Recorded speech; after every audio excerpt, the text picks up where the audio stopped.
All right, ready to begin another lecture. Let's let people in.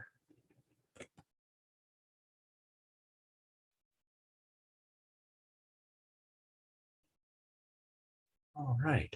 Hello, everybody who's here. Still have another minute or so, according to my computer time anyway. So we'll wait just a few more minutes before we get started.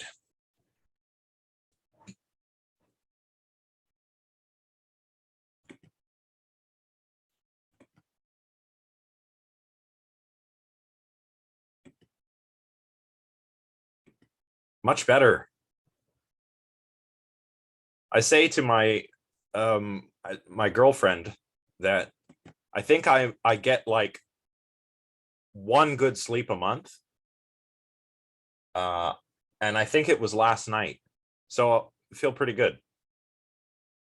Don't know how the rest of the month is going to go, but we will see. Here's what I was looking for. Yeah. Actually, I don't know. I don't know if it's an adult thing or not. I mean, I've always I don't know. I think I've always had problems sleeping. It's weird. I should go to a sleep clinic, I think. That would be interesting. It might shed some light on why that happens. Indeed. Now let's see here. Okay. I am aiming to keep it kind of short. Again, I'm sure everybody won't mind. That is because I kind of want to keep the momentum I have right now, but save it for marking. And I also have a conference coming up, and I can share some information about that if anyone is actually interested in popping by.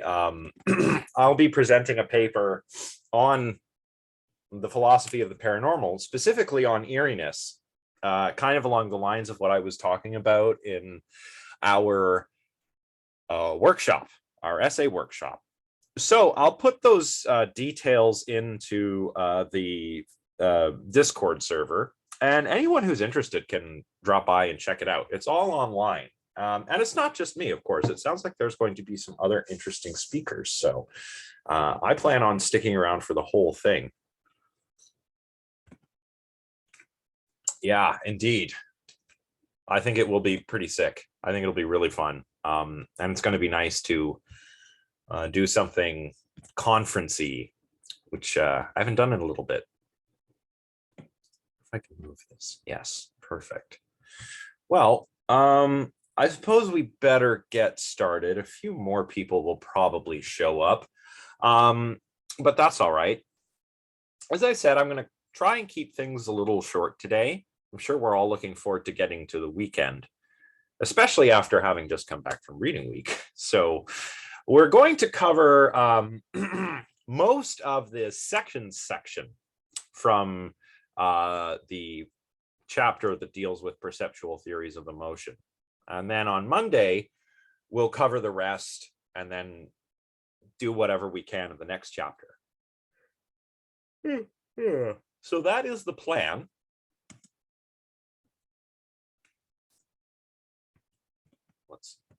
There we go. Let's get myself out of the way here. So just by way of a little bit of recap, of course, last time I sort of introduced or reintroduced, I suppose, William James's theory of emotion. And nowadays, we, of course, call this the James-Lange theory because it was independently identified or independently conceived of by William James in the late 19th century and Carl Lang in the early 20th century.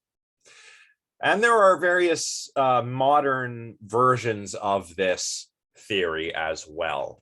The one that I went on about at length last time is, of course, Jesse Prince's theory.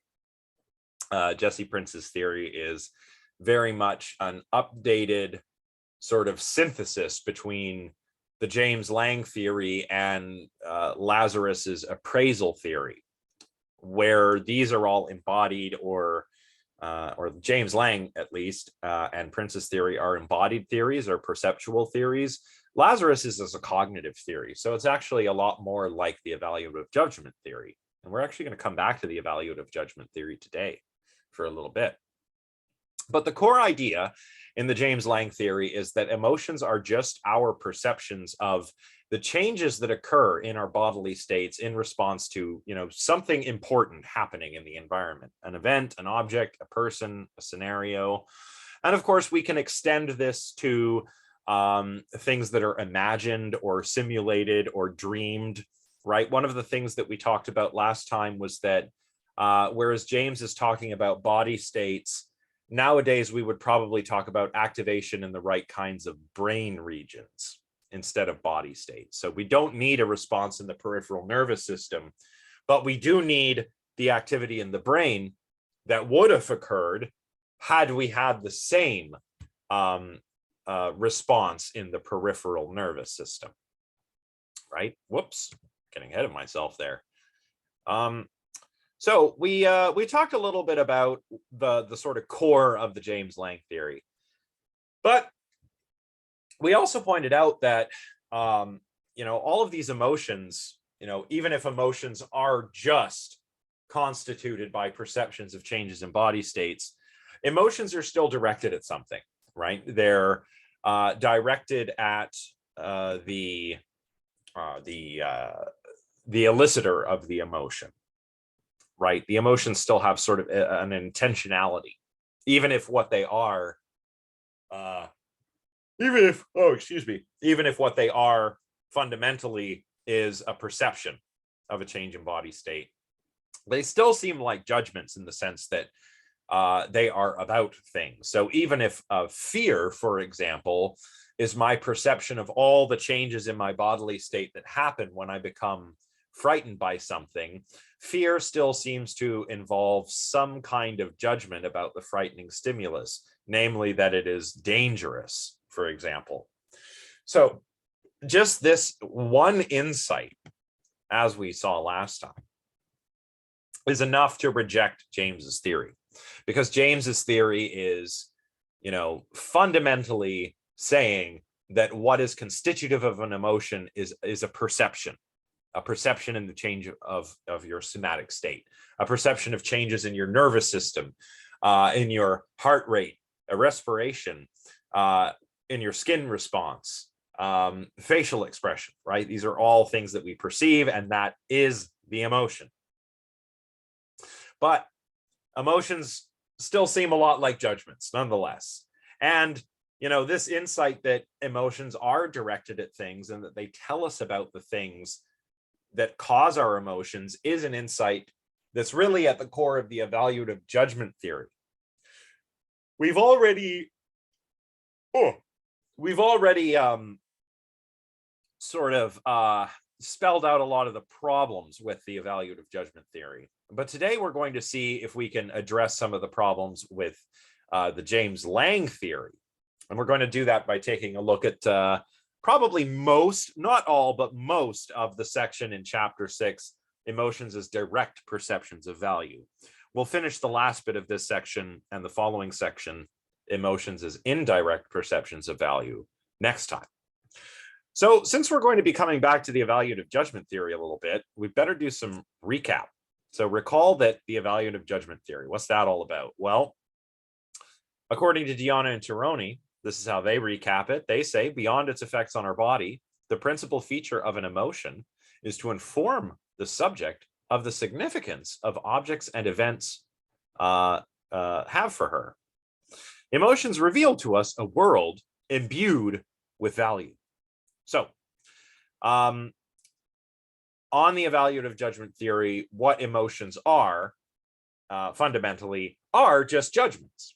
And we've already seen that this is problematic, right? As I mentioned a moment ago, we've seen that we can't easily assimilate emotions into judgments. If we did that, if we just said emotions are just judgments, we'd be ignoring what we're talking about now, the felt quality or the phenomenology of emotions, because there are clearly judgments we make that do not have a felt quality. Like if you were to judge whether an answer to a mathematical problem is correct, that judgment by itself doesn't really have a felt quality. You might feel something, right? If some other affective stuff came into play, perhaps you judge that this answer is correct and you feel happy because it's maybe a student that's been having trouble with math, but who is finally starting to get it. And you're feeling happy about that. You're feeling proud of them. But that has nothing to do with the judgment about the mathematical problem at all, right? So we can't assimilate emotions into judgments because not all, judgments don't have this felt quality all of the time. And emotions usually do have this felt quality. Now, oh, excuse me. Whenever I start lecturing, I cannot stop yawning. So we also can't just flip it around and go completely the other way, right? We can't just, as James does, reduce emotions to perceptions of changes in our bodily states, because we'd be ignoring this informational aspect of emotions, this informative aspect of the emotions that the evaluative judgment theory highlights. So maybe what we need to do is try and unify both of these approaches. See if we can unify elements of the evaluative judgment theory with elements of the James-Lange theory. So we're still thinking of emotions as perceptual, but not completely perceptual, right? Or rather, perceptual, they are perceptual, but they still get us what we're after. They still get us this access to evaluative properties or to values. And we'll see how that is in a moment. So the evaluative judgment theory is what the authors call informative, right? That our emotions are about something means that when we have an emotion, it tells us something important. So it's informational and informative. Can perceptual models accomplish the same thing? Well, maybe. Perceptions, after all, do have intentionality as well, but their intentionality is not really irreducible to judgment. So if you think back to the some of the examples that are laid out in the text here, thinking of perceiving blue vases, for example, right? And this is mentioned in previous chapters as well. So keep examples of perceiving things like blue vases and red balls and things like that in mind. So what's one way in which the intentionality of a perception is irreducible to judgment? Well, perceptions have a phenomenology that isn't captured by appeal to judgment, right? I mean, imagine perceiving a blue vase. There's something that it's like to do that, which isn't captured by your judgment that, oh, that's a blue vase over there sitting on the table, right? The perception itself's phenomenology is richer than what you get from the judgment and isn't captured by the judgment. So that's one way in which the intentionality of perception is irreducible to judgment, right?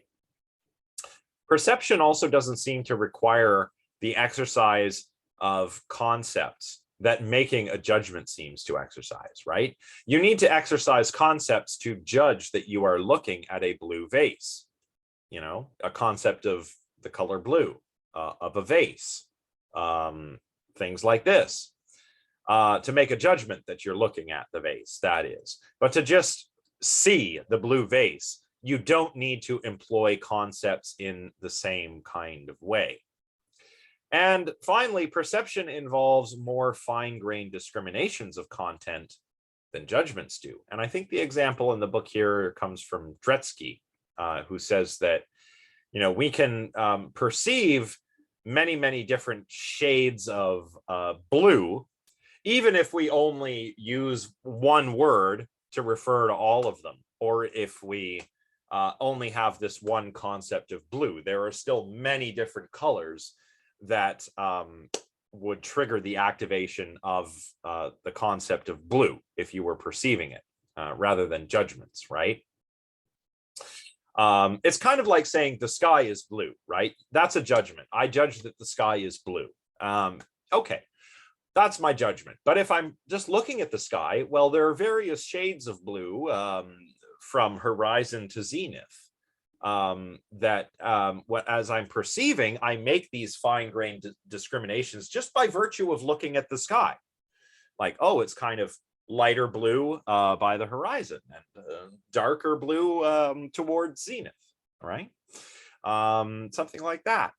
But my judgment that the sky is blue doesn't capture all of these fine-grained discriminations. So emotions, following all of this, emotions do seem a lot like perceptions rather than judgments. And this is probably why the evaluative judgment theory doesn't succeed at capturing their richness, right? Because as I've said sort of ad nauseum, EJT, or the evaluative judgment theory, it kind of ignores the phenomenology. The problem with perceptual theories is that they might ignore the informational side of things as well. Oh, goodness. There's lots of noises here. Sorry, I hope people don't. I'm not sure if you can hear all those beeps, but I'm unplugging the thing that's causing the beeps because it's quite distracting. Okay, good. Excellent. So it's just me then. So before we move on, I wonder if anyone has any questions.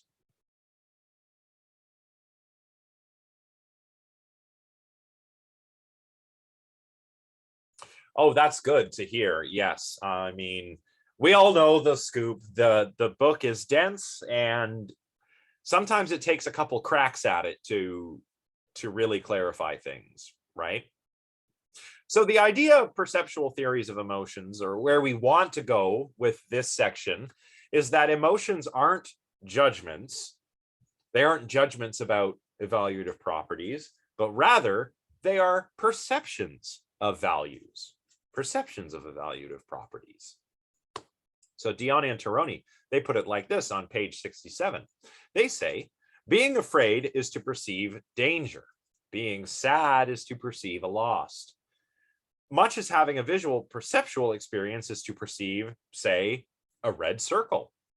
To an adherent of this theory, we do not need to deploy the concepts of danger or loss in order to experience, respectively, fear and sadness, any more than we need to deploy the concept of a red circle to see one. I don't know.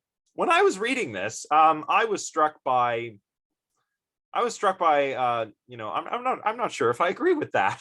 Even though I'm a fan of perceptual theories, I don't know. And I thought I'd put the question to all of you. To experience or to see a red circle, do I not somehow deploy the concept of a red circle?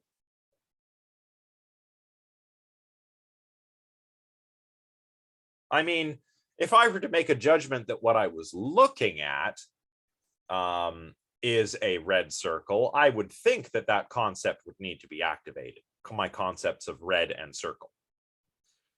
So here by deploy, I mean activated. My concepts come into play in identifying what I'm seeing. So if I see this cup, for example, I think what the authors are saying, I'll put it this way. I can just show my coffee cup. I think what the authors are saying is this: to have a visual experience of this coffee cup, I need not deploy or have my concept of a coffee cup activated.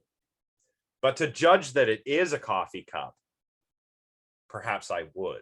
I just thought, does anyone else find this unclear, or is it only me?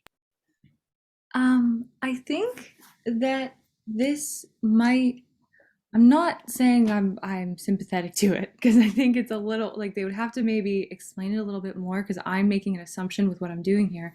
But Right. maybe this is almost an attempt to account for, like, I'm thinking of like a child who doesn't understand why he's scared. Like, Oh, okay.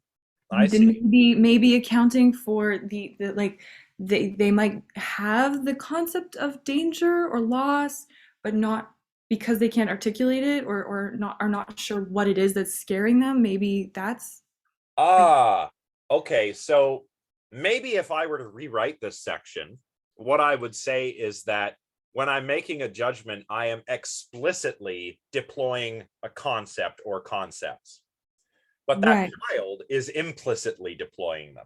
Right. And And this that's, maybe, yeah, is saying that we don't need to explicitly do it. yeah. And that's also what's happening when I see a red circle. If I make the judgment, oh, look at that red circle, then I'm Right. explicitly deploying those concepts. But if I'm just seeing it, it's just a red circle in my visual field, and that's Yeah. that. So, Yeah. so they're Maybe. saying, yeah. So what they're saying is that our emotions, and I hope this clarifies everything, is they're saying that emotions are like that. This is why I think Prince says they're embodied judgments, right? Deonna and Teroni say they're Mhm. not judgments. Mm. Prince says, well, they are. They're just embodied, Okay. which I guess could also be implicit because we're not. It's not cognitive. It's just something that happens to us. Is that, can you just reiterate? You've said it before, but can you confirm what my understanding might be of embodied? So embodied in this context means that it's not just in the head or in the mind, right? Okay. So if It's I'm our making, yeah, physical kind of, okay. yeah, like if I'm like the usual kinds of judgments, like, oh, there's a red circle and that's a blue vase, those happen here, right? Right. But emotions happen throughout the body, right? The peripheral nervous system, the cardiovascular system, the hormones, everything. Okay. It's all the brain and the body. So that's what we Okay. mean by embodied. Okay, that clarifies it. Thank you. No problem. Okay, so let's get rid of myself there and go on to the next slide. So really just the next bit of this section is all to do with potential merits of this theory. And there are many that are noteworthy here. One is that emotions, by looking at emotions as perceptions of values and not evaluative judgments, is that emotions have a mind to world direction of fit, like judgments, but they are not subsumed by or assimilated into judgments. So that's good, because we saw that earlier that, well, it's difficult to do that. We cannot easily assimilate emotions into judgments. But here, emotions work like judgments in that they have the same direction of fit, but they aren't judgments. They're their own thing. They're a type of perception. And if we do this, emotions can be seen to play an intentional or informational role in revealing a world of values. And because of this, it's helpful for us to, when it comes to distinguishing or individuating all the different emotion types. We can do that not only on the basis of phenomenology, but also on the basis of, what values the emotions are revealing, right? So that's a pretty good merit, I think, for the direct perception account, at least. So emotions, even though they're not judgments, help us to perceive values. And that in turn helps us to tell the difference between all of the different types of emotions that there are. And the direct perception account also assigns an important role to the phenomenology of emotions. It kind of places phenomenology at center stage, which, is kind of what we want to do, right? Because if we're taking an ordinary language approach like the authors are, well, ordinary language reveals how the phenomenology is so central in emotions, right? Like that's why we refer to emotions as feelings in everyday conversation, right? So we put phenomenology back at center stage, and on this sort of way of doing it, emotions can be thought of as a kind of affective perception of, what's going on in the body, all right? Affective perception. rather than, visual perception, which is all about a visual modality. Emotions are a kind of affective perception, perceiving feelings. And that's kind of cool too. Yes, feels into it. That's good. Unintentional puns are always fun. What does it do beyond that? Well, it also reveals a relation between emotions on one hand and evaluative judgments on the other. And this relation is actually analogous to the relations between perceptual experiences and perceptual judgments. What's the analogy, or what's the relationship that's analogous? Well, perceptual experiences cause and justify perceptual judgments. And in the same way, emotional experiences cause and justify evaluative judgments, right? So if I have the perceptual experience of a blue vase, it would justify the perceptual judgment that I am standing there looking at a blue vase. Similarly, emotional experiences will cause and justify evaluative judgments. I do believe I have an example here following how Deonna and Teroni sum it up. They say the general idea here, anyway, is that our emotions, because they are experiences of values, that's key, have the potential to become reasons for the relevant evaluative judgments. And it might be thought that this is their distinctive epistemological role, right? So my anger, for example, at being told an offensive joke is grounds for me to believe that the joke is offensive. It serves as justification, right? And remember, when we're talking epistemology, we're talking justification and correctness. So here, if you told me a joke, or if you told a joke at my expense and I was offended by it, my feeling of offense would be grounds for me to believe that, you actually have offended me, right?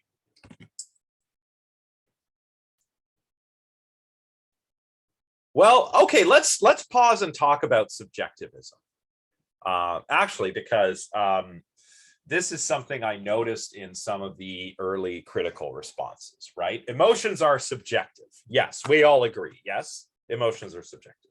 Just say in the chat if you agree that emotions are a subjective phenomenon. Okay. Yeah, Chelsea agrees, Amanda agrees, Darlene agrees, Leslie, everybody I think agrees. Becca agrees. Good. Alexa, excellent. And probably more people, although I don't know. Probably a lot of people agree with that.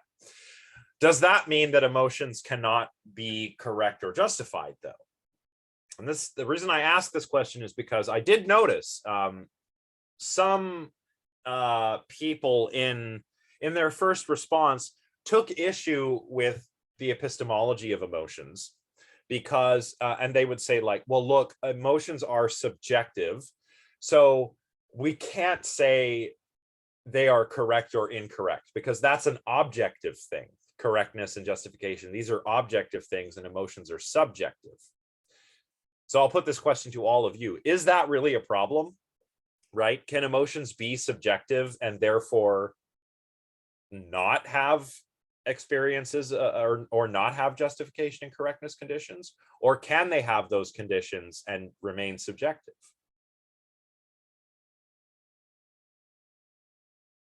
So Chelsea says these are not mutually exclusive. Yes, I agree. I'll repeat it. So, okay. So emotions on the one hand are subjective, but justification and correctness conditions are objective. So some kind of worry that, well, they take issue with the epistemological side of things. They take issue with the claim that emotions can be correct or incorrect, or justified and unjustified, because they're subjective.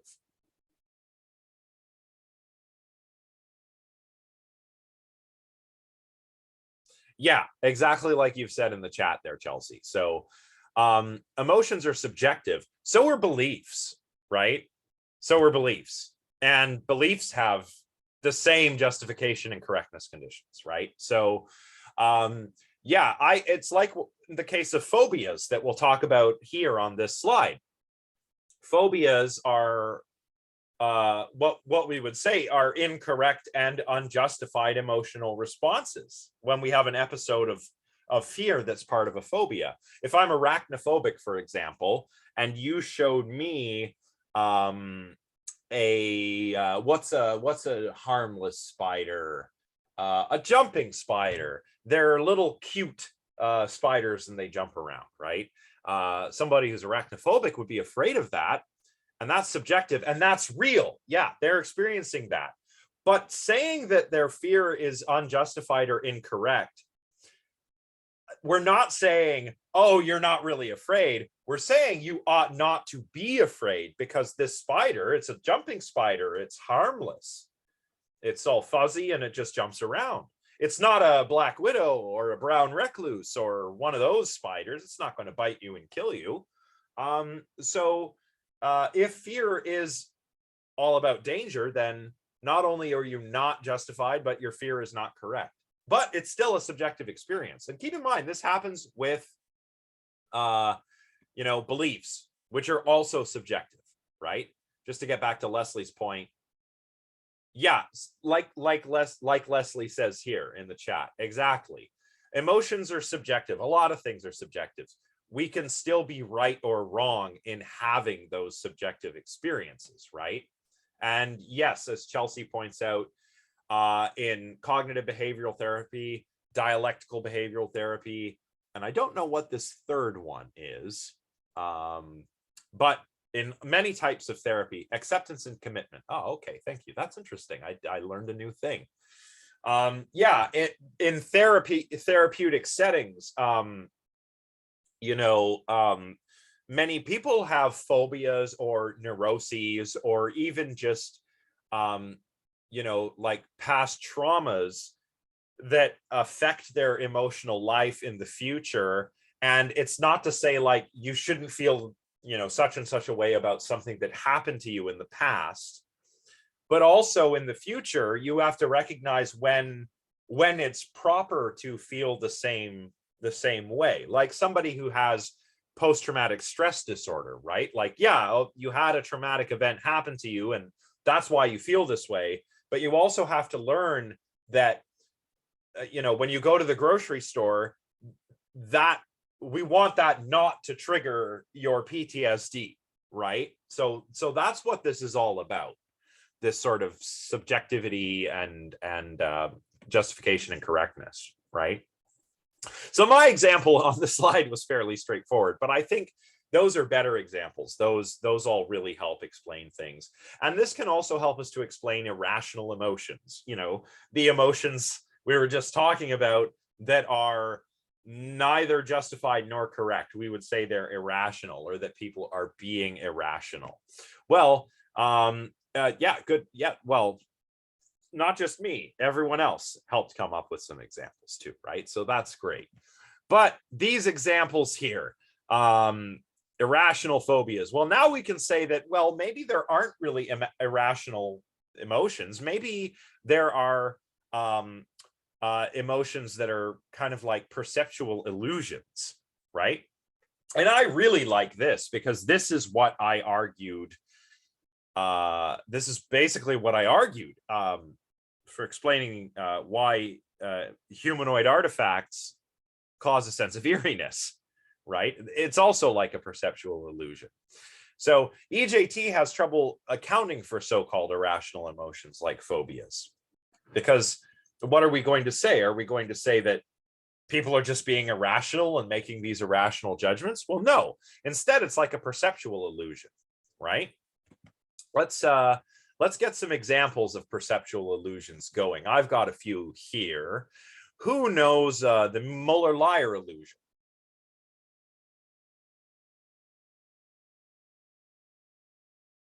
Oh, has no one seen this one? The two arrows.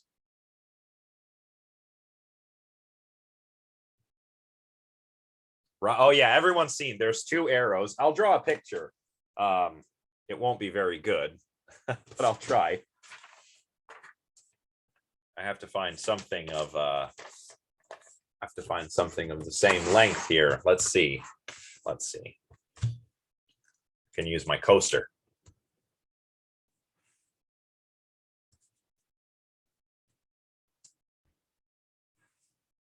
drawing.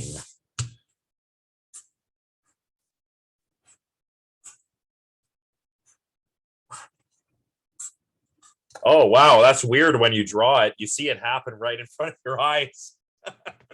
But this is the molar liar illusion, right? One of those lines looks longer, right? Yeah, the bottom one looks longer. Top one looks shorter. But the fact of the matter is, I mean, we can hold it, can check here. They're actually the same. I went right on my coaster here where things start to curve.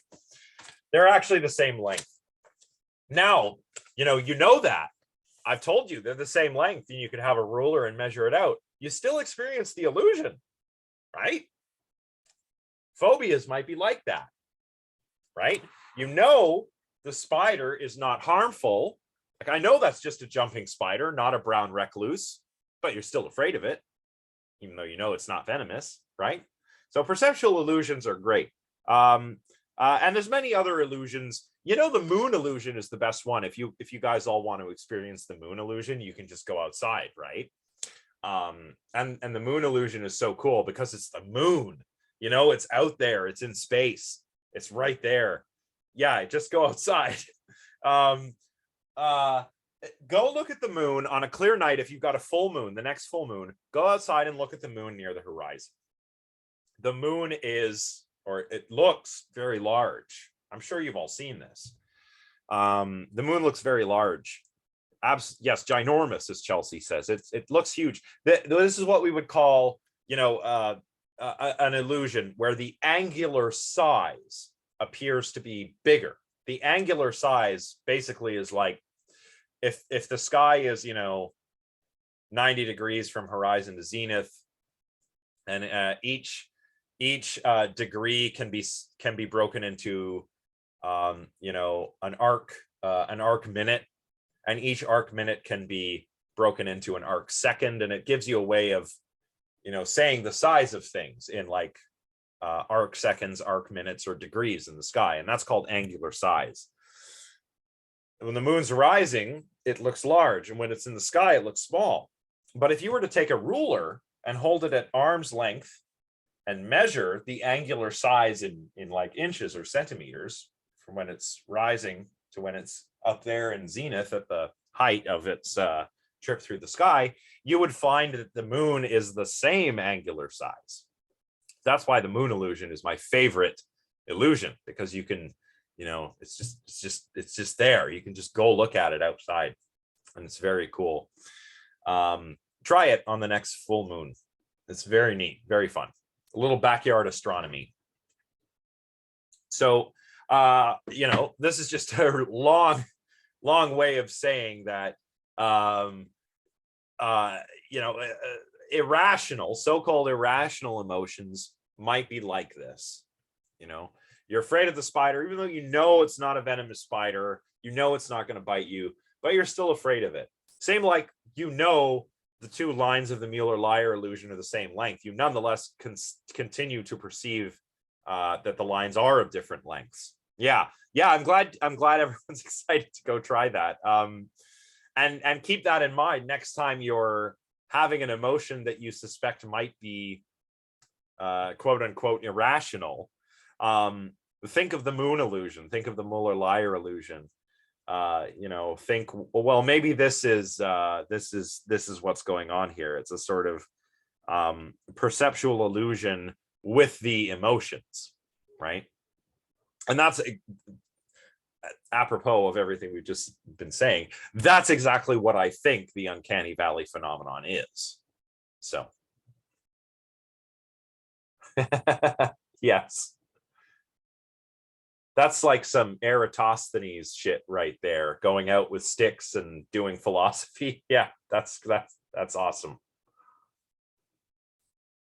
That's how Eratosthenes, the ancient Greek thinker, that's how he determined the circumference of the earth, with sticks and shadows.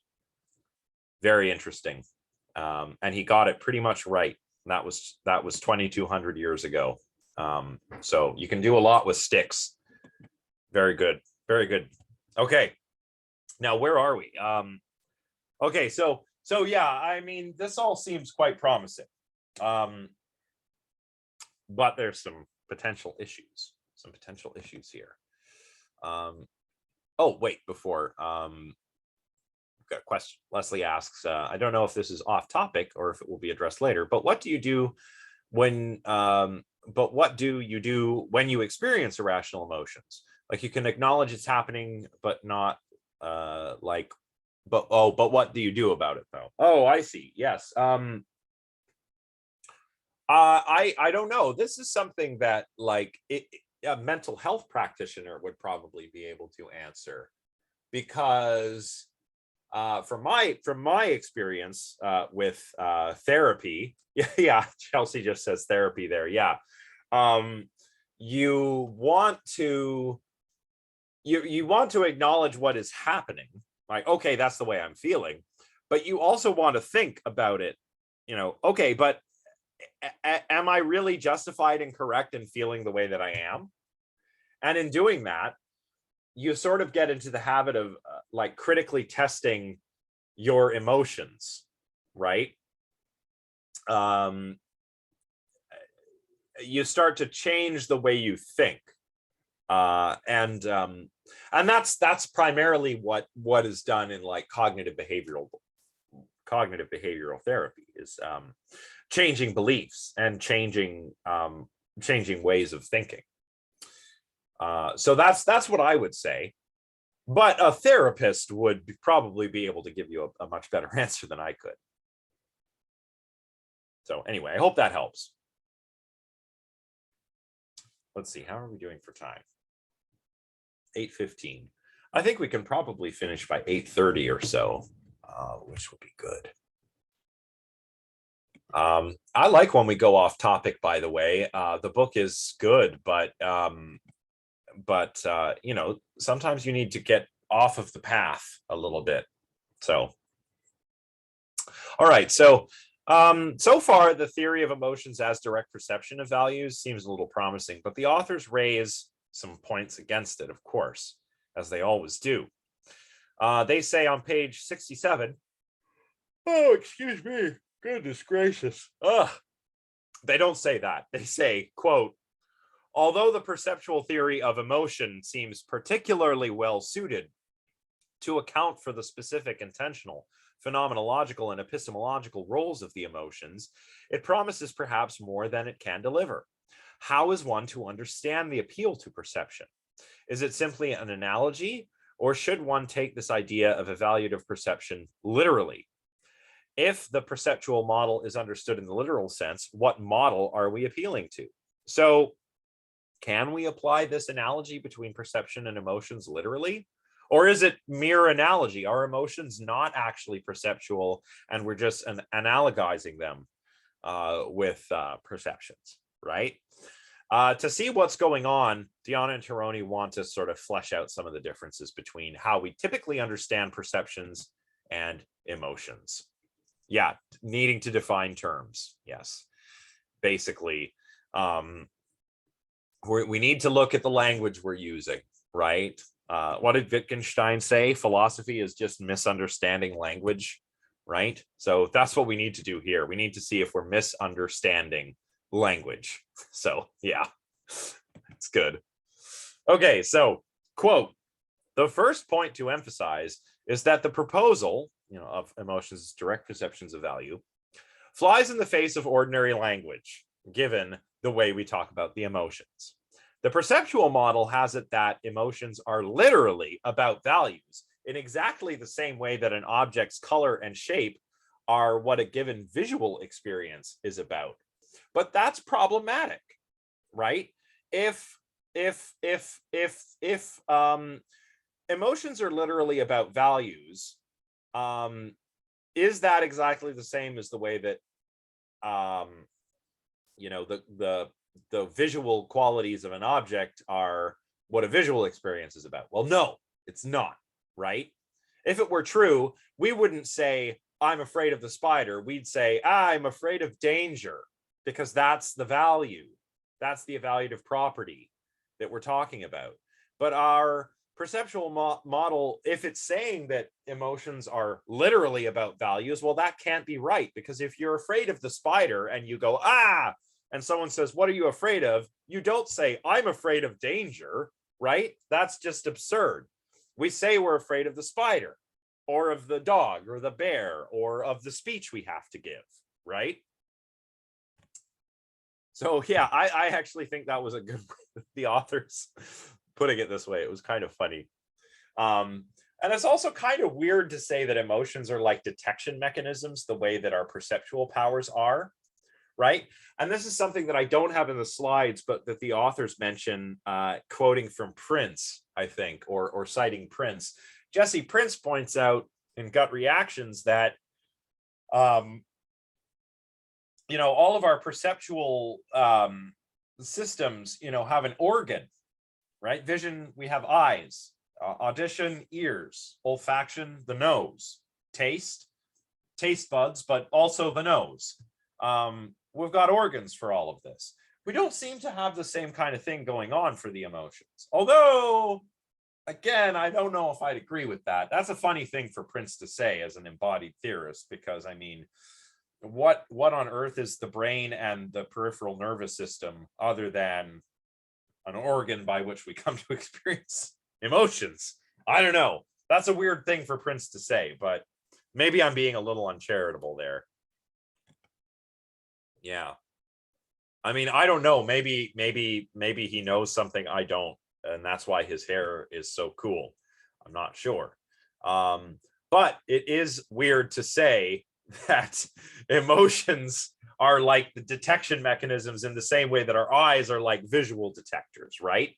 I mean, let's make it into a robotic analogy. This is so good. It's elucidating but also hilarious. So it's really good. Thank you. I'm glad you enjoy it. I find, well, if you can laugh about ideas, at least that helps things stick better with me. Exactly. Yeah. So,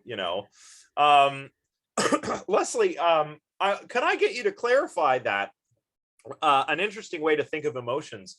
Which way do you find most interesting? Do you find it do you mean that if we characterize emotions as some kind of detection mechanism in the way that the eyes are like visual detection mechanisms, or are they different?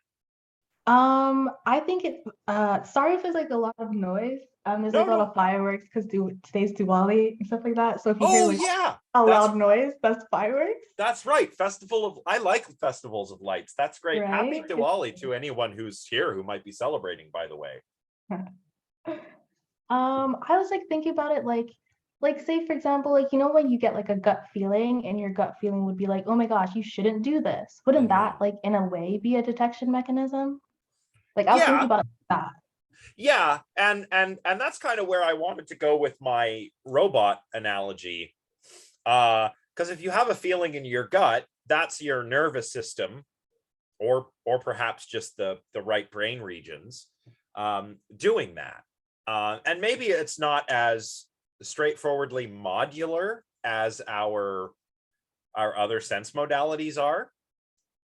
I mean, emotions are not senses. Like vision is a sense, but emotion is not a sense. But they could both be perceptual. Does everyone see what I mean? I guess what I'm thinking is like if you were to talk about a robot and building a robot, you would give it sensors, right? Cameras, microphones, its eyes and ears. They would be sensors. Our eyes and ears are also sensors. But as I just said, sensors aren't the only thing that can perceive things, right? Maybe emotions are perceptual, but they're not a sense, right?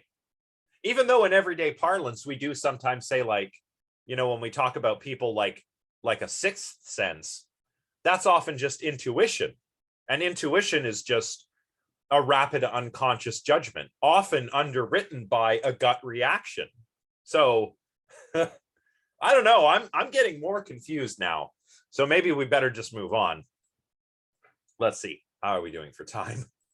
8:23. We're going to be okay.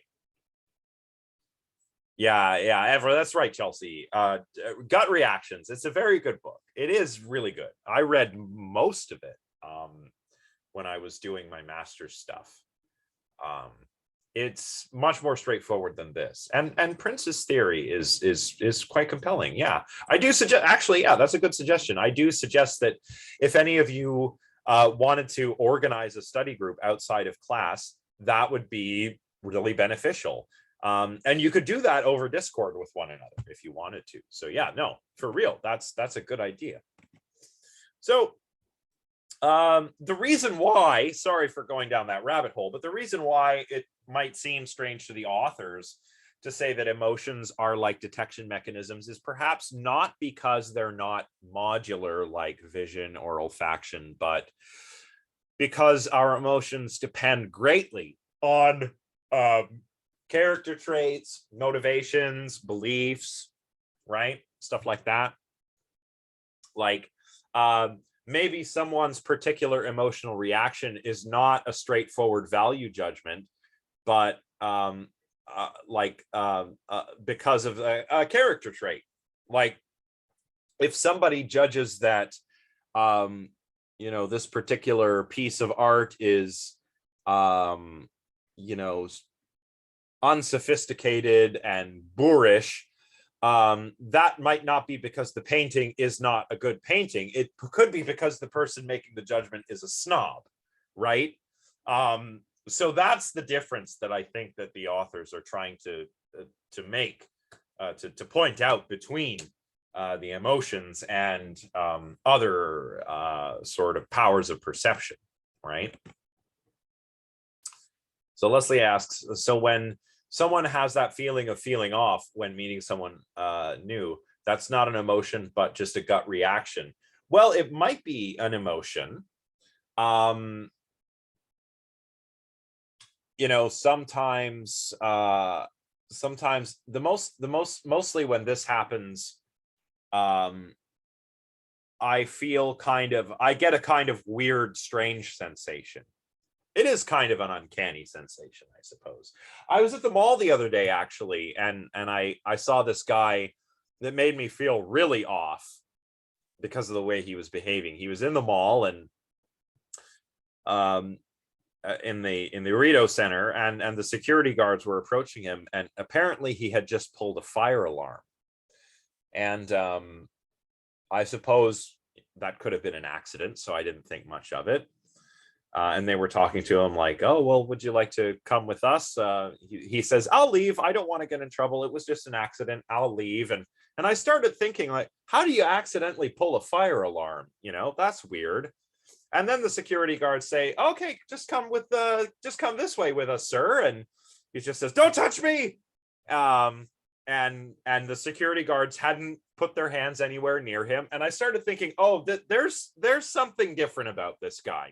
I don't know what it is. I can't put my finger on it, but there's something weird. I suspect some kind of mental health thing, right?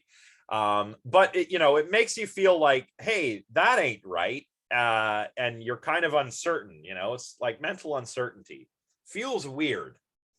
And that could be an emotion, but it could also just be an intuition, a gut reaction, which is a rapid, and this is important, a rapid unconscious judgment, right? People think intuition is like some kind of magic power. It's not. It's just a fast unconscious judgment, because thinking takes up a lot of resources, right? Conscious deliberation takes up a lot of mental resources. That's why we evolved to have gut feelings about things, right? It's not magic. It's not the sixth sense. It's an adaptive means of thinking unconsciously, which is pretty cool, actually. So gut reactions can be emotions, to answer your question, Leslie, but they can also just be intuitions, right? And sometimes they're both. So that's pretty cool. I talk about this in my moral psychology class, which I haven't taught for a little while. I think now Joshua Shepard is back teaching that. But I think we use the same textbook. So whether you have a chance to take it in future with him or with me, I do talk about like things like moral intuitions, which are also very emotional, very gut reaction-y kinds of things, right? And emotions also don't seem to be causally constrained the same way. Oh, there's a typo. The same way that perceptions are, right? And why is that? Well, think of a perception. I'm looking at my lava lamps right now. You cannot see them, but I've got two of them here, and what I see, my visual experience of them, is completely causally constrained by the lamps, right? And the way that everything's floating around in there. It's pretty cool, actually. But emotions don't seem to be causally constrained in the same way. To make it simple, like, go back to the blue vase example. Your experience of a blue vase is causally constrained by there being a blue vase in your visual field. But why aren't emotions like that? I'll just throw that question out there to everyone. I feel like I don't think I'm answering your question. I'm going to give an example that might lead us to an answer. Okay. But when you said that, it made me feel like I could feel this way about, I could feel super happy about, I don't know, new shoes at one point. But then, like an hour later, I might look at my bank account and then feel not happy about these new shoes. Mm. And it's not constrained by the object. Yeah. And the same object can cause, I think this is where you're going with this, is that the same object, the same elicitor, can elicit different responses in the same person, or different responses in different people, right? Some people find certain jokes funny and some people don't, but it's the same joke, right? Whereas you're still perceiving, I think we're taking it that we're still perceiving the same thing for our intents and purposes. Yeah, I assume the authors are realists in some way or another about the external world, so we don't have to get metaphysical with anything here, but yeah, let's, like, it's true. And I know there are examples to the contrary. I mean, like, you've got your like the dress, you've got I thought of that Danny, earlier. Laurel, yeah, but those are still causally constrained, right? And it has to do with, like, with Yanni Laurel, one, sensitivity to certain sound frequencies, or perhaps the frequencies at which the sound sample is played.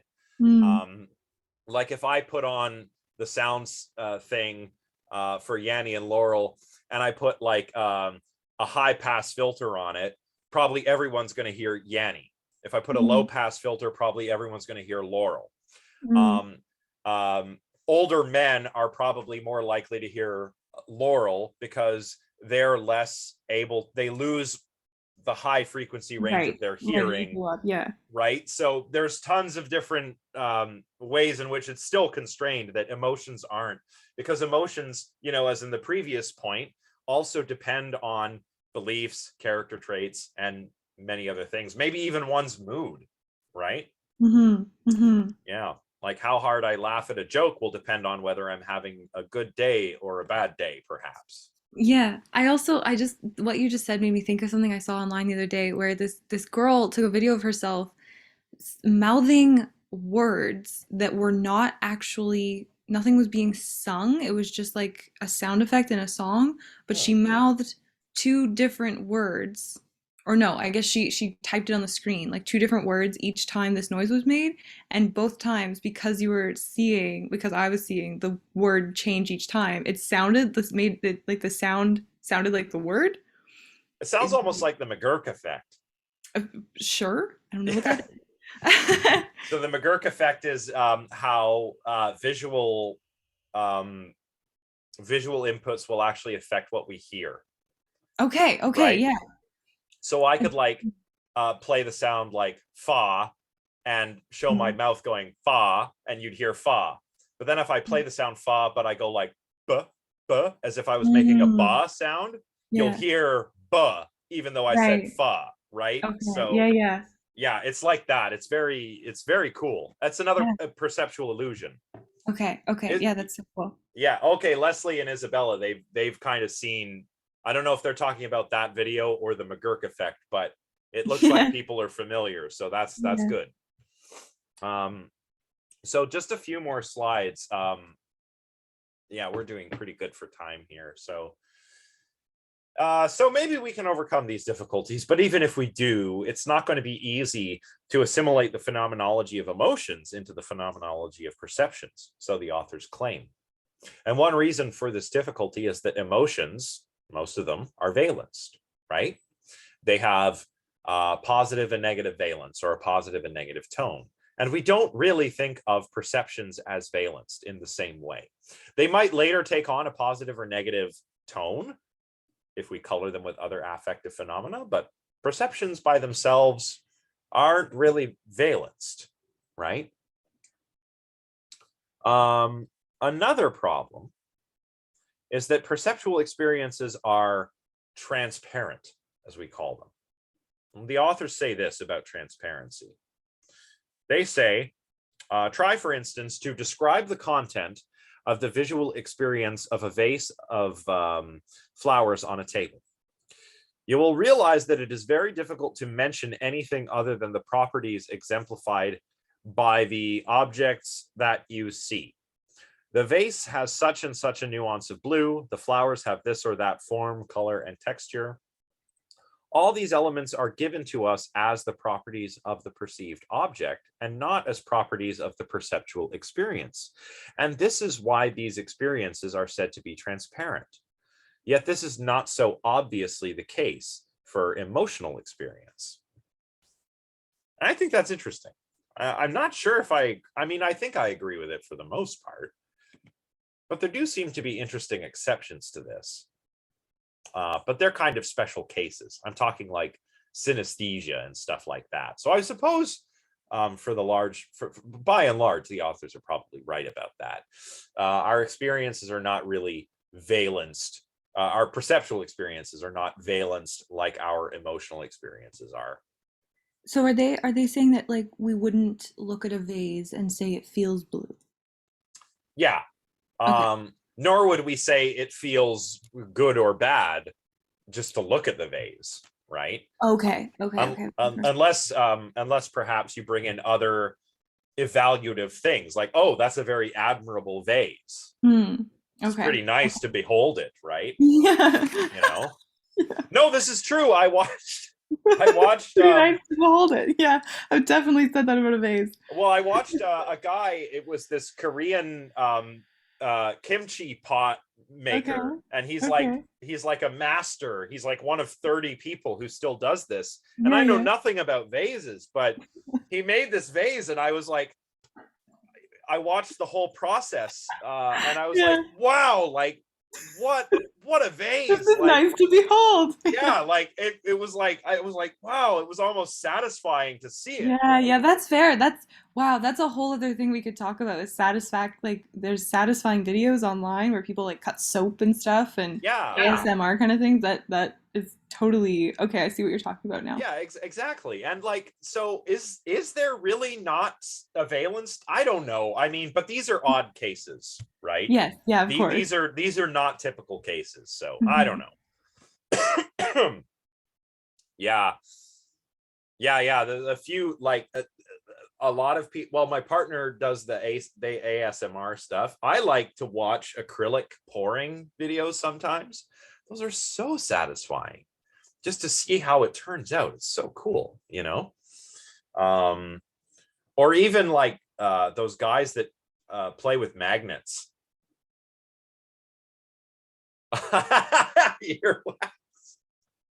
would be satisfying. No, it's really the most satisfying thing ever, and it's disgusting. But I shouldn't like it, but I watch it, and I just I kind of want to get it done just once. But maybe it's like a vicarious, like empathic satisfaction, right? Like, that would be so nice to a release, have the ear canals cleaned out like that, right? Right. So that makes sense. That makes sense. And maybe that's why some of these perceptual experiences do seem to have a valence, is because they are somewhat empathic. You're kind of vicariously like, you're vicariously cutting the soap or making the acrylic pour. You're kind of imagining like, I'm not doing that, but if I were, it would be so great when I'd finally finished doing it that it feels nice, right? So maybe that's what it is. I'm not sure. Good topic for a paper, perhaps. So real quick, we'll finish here. Oh, well, I guess here's what they're saying. The felt qualities of emotions are arguably not features of the objects that elicit them. And this is kind of similar to what we were talking about before, right? The felt quality of fear is not a property of the spider that's frightening us, right? Kind of like before, if you're scared of the spider, you don't say, oh, I'm afraid of danger. You also don't say that the qualitative fear that you're feeling is a property of the spider that's frightened you. We just wouldn't say that, right? That would be weird. If you tried to describe what it was like to feel afraid of the spider, you wouldn't describe anything about the spider. You know, you would just describe what is changing in your body, your goosebumps, your hair standing on end, a shot of adrenaline, the muscles tensing to get ready to run away from the spider. You know, that is what you would describe. You wouldn't say the spider. You probably wouldn't describe, you know, any felt things as tied to the spider, right? Because they're not. It's what you're feeling, you know. And then even more complicated, these bodily changes are not what you apprehend as a danger in this situation. You apprehend the spider as a danger. So it's quite complicated here. So, you know, just to wrap it up here for today, in assimilating emotion to perception, as the authors say on page 69, the perceptual model is thus papering over some crucial phenomenological differences insofar as it remains silent on which aspect of the complex phenomenology of emotions is apt to play the role of perceptually presenting evaluative properties. And that is all. That is all. So, any questions? 8:40. Oh, we didn't do too badly. We have something in the chat here. No, okay, great. Okay, so no questions. You're welcome, everyone. Not Monday, on Tuesday, we'll finish this subsection and the last subsection. Basically, we'll finish all of chapter 6, and then we'll just kind of carry on. I'll try to finish all of chapter 7 on Thursday, but I'm not sure.